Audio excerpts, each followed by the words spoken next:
Federal University of Technology, Akure, have secured top ranking in Nigeria according to Times Higher Education 2024 rating. Analysis of the latest ranking showed that Covenant University is among the top 1,000 universities in the world.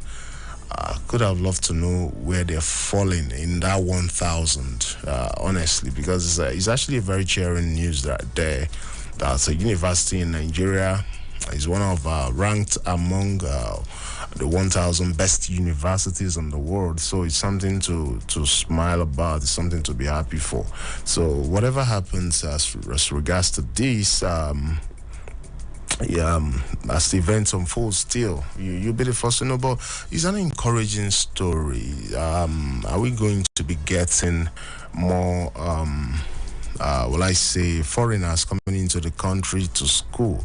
We used to have that in the past, and we want to return back to those glory days where education is top-notch in the country. We want to go back to those days. And we want to see more of federal schools, topping charts in the Committee of Nations. When the time comes, I want to return back to where we used to be. Now, that's how far we can go on this particular headline this morning. And let's head straight to this one that says, Ondo woman kills husband with pestle, flees. Such a bad story there, coming from Ondo State. It says the Ondo State Police Command on Wednesday said it will soon arrest a middle-aged woman, Mrs. Tayelolu Solomon, for allegedly killing her husband, Mr. Felix Solomon. All right, that's how far we can go on that particular story. But it's actually a very saddening story right there. A woman killing her husband. We don't know what transpired, but I think if there is anything that goes on in a marriage, it should be settled on a discussion table. Yeah, you call your partner, sit him or her down, and have a little discussion. Yeah, there was a time we had a conversation on the show on Big Talk some time ago, and a professional told us that if you can't continue, it's better, instead of killing each other, it's not better you just, take a bow. Yeah, it could have been best for this woman than what the problem she has landed herself into. You can't take a life. All right, let's move away from that particular story and head straight to this one. Remember that we are still on the Punch newspaper this morning, doing justice to some of the headlining stories therein. Now, this one says pipeline repairs gulf 34.47 billion naira in 18 months, reports. Okay, let's see what the first paragraph of that story has for us. It says, with the challenge of pipeline vandalism lingering in the country, the Nigerian National Petroleum Company Limited spent almost 34.47 billion naira to repair and manage pipelines in 18 months. That is a year and a couple of months. Wow, that's a whole lot, isn't it? That's a whole lot. I wonder the guarantee. That's what will be the question that will be in the minds of the people. But let's just move away from this story until we get someone that can come and do justice properly to this story, so we don't. All right, now we have this one that says Afenifere accuses Obasanjo of ridiculing Obas, demands apology. Of course, that's a video that came up that trended last week as regards to what transpired between the former president of the Federal Republic of Nigeria, Mr. Olusegun Obasanjo, and the Obas, traditional rulers. We had a swear time discussing the issue last week as well on the show. But this time around, Afenifere went out to demand an apology from the former president, and I hope it comes, but whatever happens, you'll be the first to know as the event unfolds. Now let's move away from that story and head straight to this one that says tribunal dismisses Nnamdi Kanu's sorry about that, I beg your pardon. It says tribunal dismisses Nnamdi's petition, awards costs. All right, let's see what the first paragraph of that story have for us. It says the National Assembly Election Petition Tribunal sitting in Enugu on Wednesday affirmed the election of Senator Kelvin Chukwu of the Labour Party, dismissing the petition by Senator Chimaroke Nnamani of the People's Democratic Party and challenging the victory. Right? That's how far we can go on that particular story, and we see what the future holds as regards to this particular developments, and you'll be the first to know, I promise you that. Now, this one says a debt crisis stop on debt crisis. It says stop tax waivers. IMF tells Nigeria.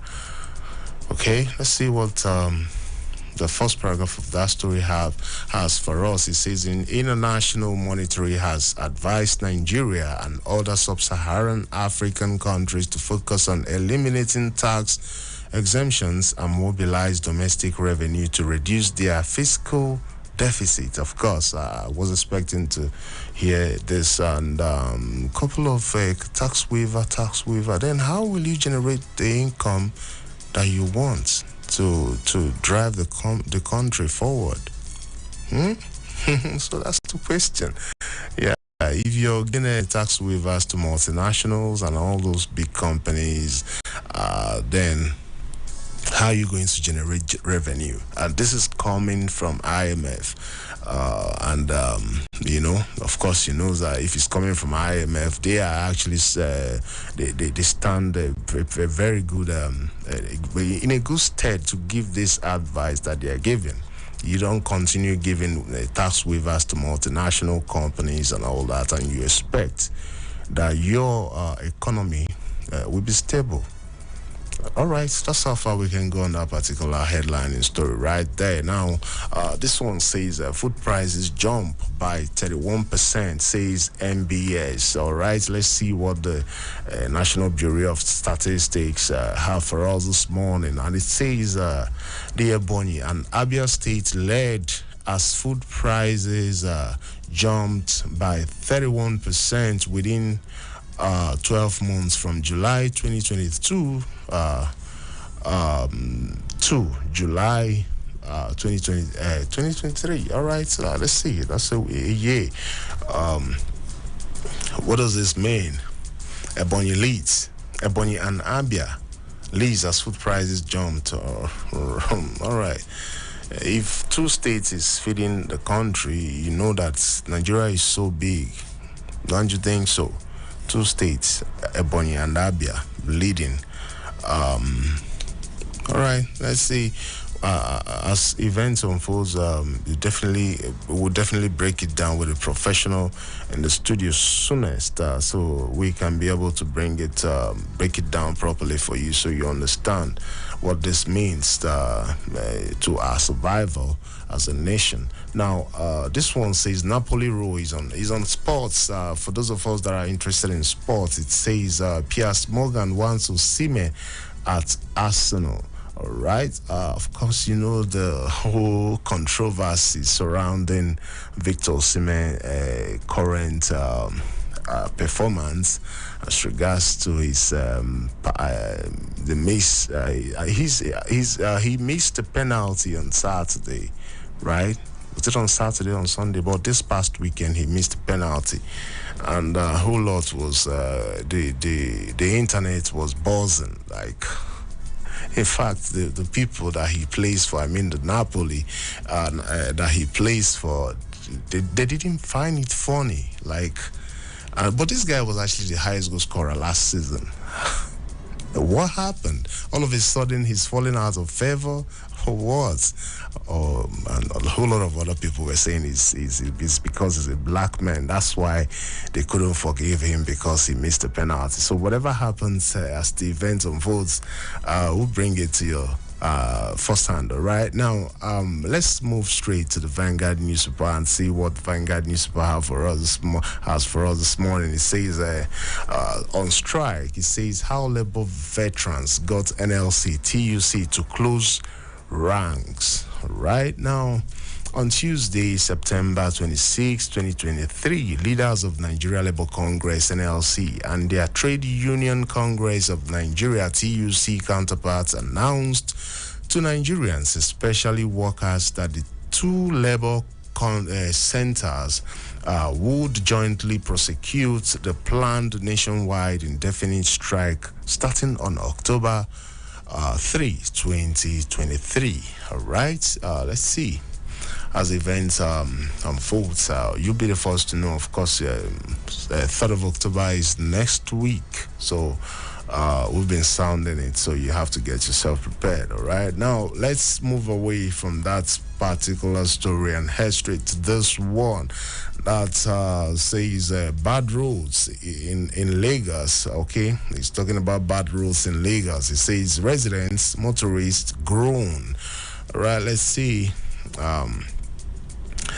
how far how we can be able to make sense of this particular headline in story right here. It says motorists and residents in Lagos State are now having a hectic time moving from one place to another as a result of potholes and craters that have taken over major link roads in the states. All right, now you know that there are some, but I could have loved to know, but time will not permit us to know where this particular bad roads is actually wreaking havoc in Lagos State. But let's move away because our time is actually fast spent, so we can be able adjust it. And we have this one that says lax PIA implementation leaves NMPCL, NUPRC, NMDPRA in disarray. All right, let's see what the headline has for us. It's okay. The headline says the projected. Okay, let's just start it from just riders. It says measures of regulators, boards of NMPC, slack workforce, worry stakeholders, slack workforce. Worry stakeholders. Oil sector remains vulnerable as implementation of host community fragments lingers. Operators face tougher environments amidst challenging economic outlook.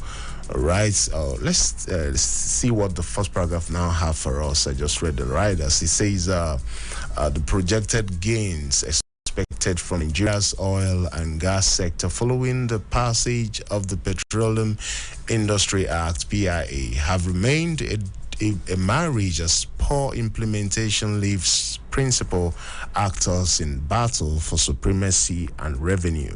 All right, that's how far we can go on that story. Whatever happens as regards to this development, you'll be the first to know, I promise you. Now, Ondo lawmakers shun court order, move to impeach deputy governor. There's a lot of controversy surrounding this development. They say the man actually came to Abuja to get that court order to stop the Ondo State Assembly from carrying out that impeachment. But how was the jurisdiction between that particular development, the court jurisdiction? Does he have the power to stop what is going on in Ondo State? That's that jurisdiction concern that people are raising. But whatever happens as regards to this case, you'll be the first to know. Just keep it locked on this dial, all right? Now, let's move on. And this one says stakeholders tries bicker over return of petrol subsidy. Of course, it came out last week as well. This particular story where eyebrow were raised, like, what's going on? Are we back to fuel subsidy again or something? But whatever happens as regards to this particular development, you'll be the first to know. Right now, diesel may trade near 1,500 per liter as oil prices spike. All right. Let's see how it unfolds.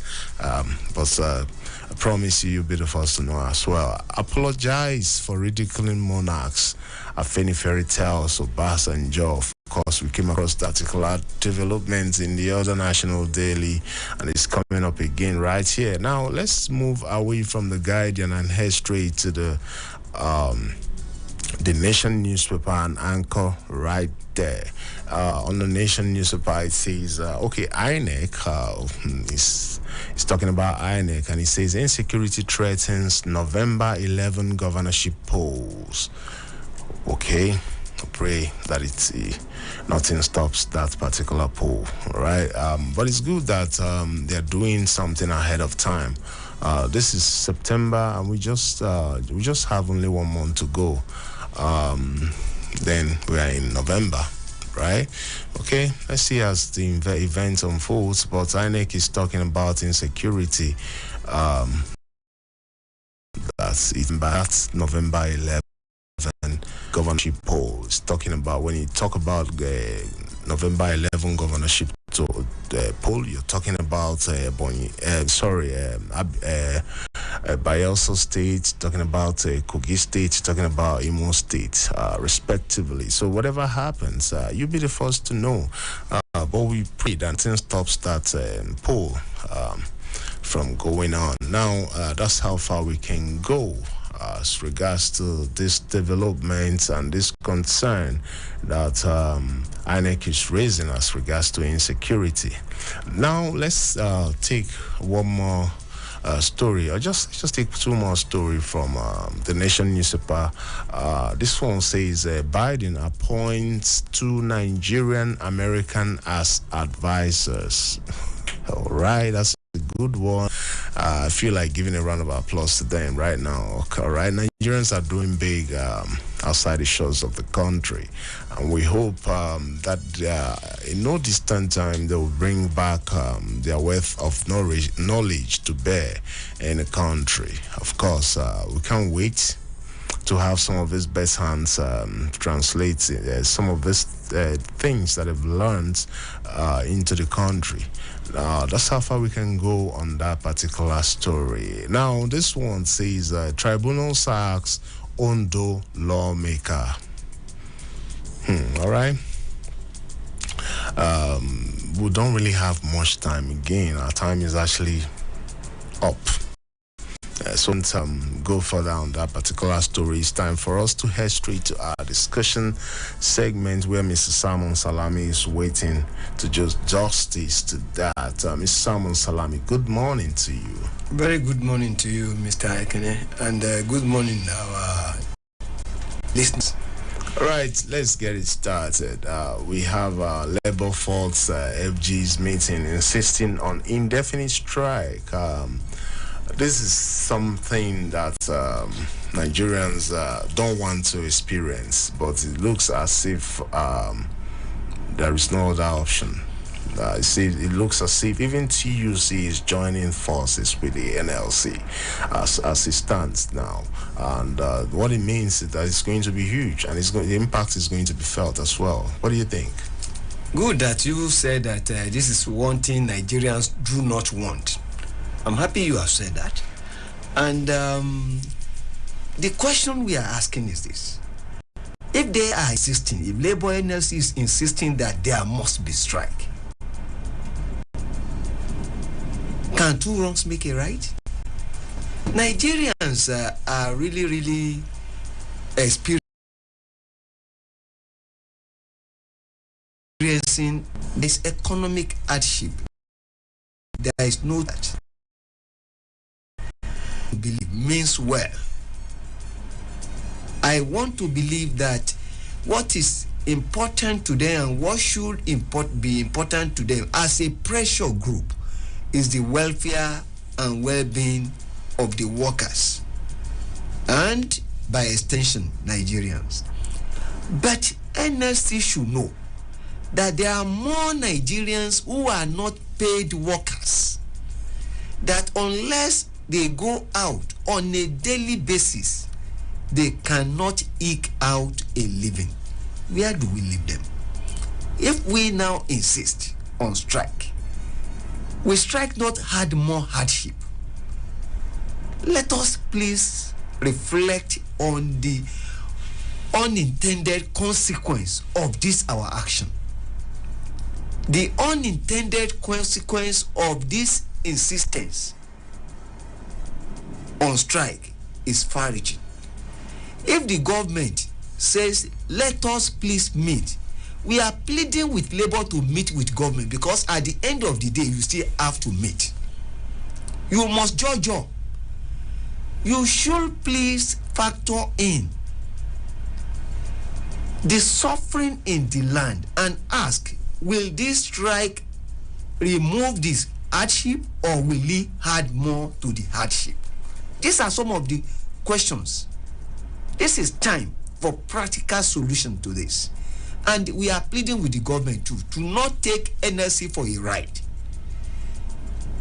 How long do you need? How much more time do you need to answer to asking for? It is not too much of a thing. The revenue, the money at the disposal of the government is not government's money. The money is to be spent on the people, because the critical role of government is to see to the welfare and well-being of the masses. Let the two elephants agree to meet and discuss in the best interest of Nigerians. The hardship in the land is, to say the least, killing. All right, initially we used to think that TUC will not be part of it, and the first 2-day warning strike, TUC were not part of it. But this time around, TUC is part of it, and it simply means that the government couldn't settle with NLC and it couldn't settle with TUC to organize labor to pressure groups. And what do you think this means? I don't really know what it means, but the thing is that at least it's clear that Usifo was at the press conference, and he unambiguously, unequivocally said that TUC is part and parcel of this impending indefinite strike. Well, we have heard, or we have read, that some labor leaders too were part of it and told them that the two labor giants should cooperate and agree to go on strike. We are still saying that strike is not the first thing. Strike should be the last thing. We have had one strike too many in this country, and it has not solved any issue. Can't we just look inward and look at other ways of resolving this, especially in the interest of the poor masses? We have said it and we don't need to repeat it, that quite many Nigerians are not paid workers. They must go out on a daily basis to eke out a living. Eking out a living is what we are saying. And if you now say that, yes, you are shutting down this country indefinitely, what happens to these people? What is the provision for them? What is the consideration for them? Why you are trying to protect the masses, workers specifically? Please understand the consequence and the unintended consequence of your action. That is what we are saying. We know you mean well. You know that the government seems not to understand any other language than strike, and this is unfortunate, really unfortunate. But at the end of the day, you will still come to the table. Please let us dialogue. Let the government too be a listening government. Let the government be sensitive to the yearnings of Nigerians. No two ways about that. There is hardship in the land, and we are pleading that they should do the needful in the interest of the people. And whatever decision they are going to take, let them factor the interest and the welfare of the downtrodden masses into it. This is my plea. All right, Mr. Salmon Salami, you rightly said earlier on that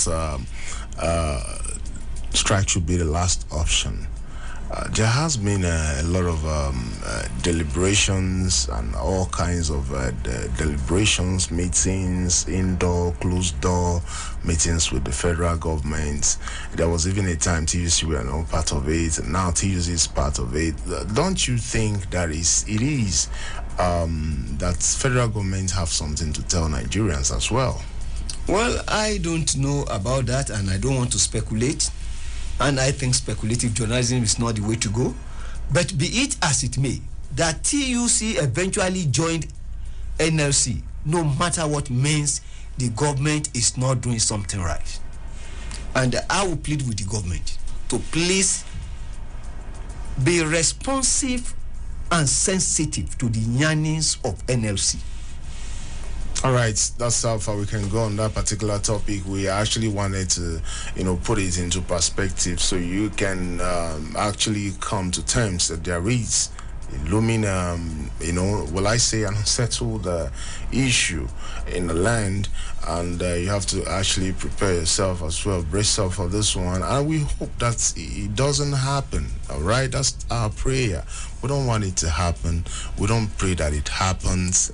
We don't even want to have an indefinite strike in the nation, because the nation is fragile at the moment, quite fragile, very, very fragile. So we don't want it to happen, and I believe that the federal government will look towards that direction and nip this particular looming problem, or whatever. I don't want to call it danger. I don't want to use the word that I don't want to use that strong word, but looming problem, to nip it in the bud. You have something to say? Let me add this. All right. The federal government has today and tomorrow.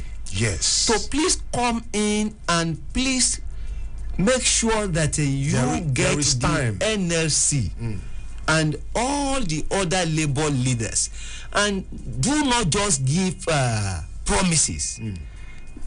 Do something concrete, something convincing, that these labor leaders will know that yes, you mean well and you want to do it. The labor leaders too, they are Nigerians. They are feeling it. They are doing this not because they are wicked. They are not wicked.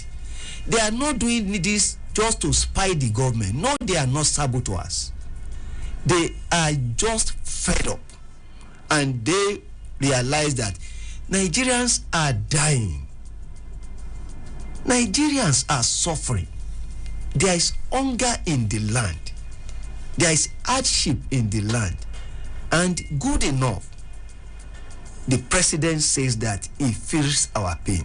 If it is true he does feel our pain, let him do something concrete, and something cogent and fast about it. He has today, he has tomorrow. It is more than enough time to convince the labor leaders that yes, it means to ameliorate the sufferings and the hardships in the land. Yeah, you come to even think of it, the 3,000 buses that the federal government promised is not here, and a whole lot of other promises. I don't know about that, but what I know is that even 3,000 buses is not enough. Yes, it is not enough. It's scratching the surface. We need something much more concrete, something deeper than that, and I think it is doable. It is doable. Let the government do the needful and let the NLC too bend. There is need for compromise. It will be an ill wind that will not blow anybody any good. Insistence on shutting down the country is not the way to go. At all, and that's what Nigerians are saying now. Mr. Salmon Salami, we have to look at this particular development. Chicago academic record. Atiku plans fresh lawsuit, fresh suit against Mr. President. Now, these are distractions and these are things that can unsettle any government, any leader, any president. When lawsuits upon lawsuits upon lawsuits keeps on coming up, it is a distraction to some extent. And do you think it has a lot to do with this looming strike that we are experiencing, because this lawsuit keeps coming up? Well, I don't think lawsuit has anything to do with strike. And again, since this is in court, though not Nigerian court, and I know that whatever decision of any court other than the Nigerian court is not binding on Nigerian courts. It's of persuasive influence, no doubt about it. I would to wait and see how it plays out. All right, that's how it is. Now, Ondo woman kills husband with pestle, flees. It's a very quite sad story there. And what do you have to tell the maybe couples? It's not just women. This thing happens your opposite as every other day. Oh my God, this is gruesome, this is barbaric, and this is just inhuman. Well, the starting point is this. I will suggest, and I'm suggesting this with all sense of responsibility. I'm making this suggestion with all sense of responsibility, that the state of health of the woman, the wife, should be looked into. Let a psychiatrist take a look at what is going on upstairs, and not until then to dissect what happened and know whether the person we are talking about is in the right frame of mind, or that he did it intentionally. But for whatever it is worth, I don't think that a normal human being will kill another human being, let alone using a pestle to do it while the man was sleeping. This is barbaric, this is gruesome, and this is the height of wickedness. All right. The reason why I don't want it to look as if it's just women that does this. It goes in any direction from time to time. It flows to any parts from time to time as well. So I just want to advise couples to know what is working and what is not working. All right. If it's working, it's working. If it's not working, it's not. Please don't. Let things to slide into this particular before you take decisions. What do you have to say, Mr. Sam? All I will just say is that there is the need for Citizen FM, and the management will look into this to bring in marriage counselors to come and tell our people on what and what should be done. Especially, we are facing storm in our marriages. Storm will come, no doubt about that. But how do you handle it is the question. Yeah, of course, that's the question. Okay, we have a good news for Nigerians. It's something that will put a little smile on our faces, and somehow a little bit, I'm a little bit, I want to be somehow reserved with some, because it's coming from the private sector, but it's okay. It's still a good news still. Nevertheless, I just want to, let's get this one. Covenant, UI, FUTA, emerged top universities in Nigeria. It's a good story, it's a good news, and we have to talk about it. Well, while I know that our listeners are already itching to have a say, I will just take little time to comment on the feats achieved by Covenant University, the great University of Ibadan. Even though I'm not privileged I wasn't privileged to attend UI. I attended Great Ife, and the Federal University of Technology, Akure. Okay. Kudos to these 3 universities. I think this is the way to go. We were like this before. Yes. We were known all over the world for sound, robust education. Nigerians are intelligent. The academics or the academia and our lecturers were the best all over the world. How did we get to this state?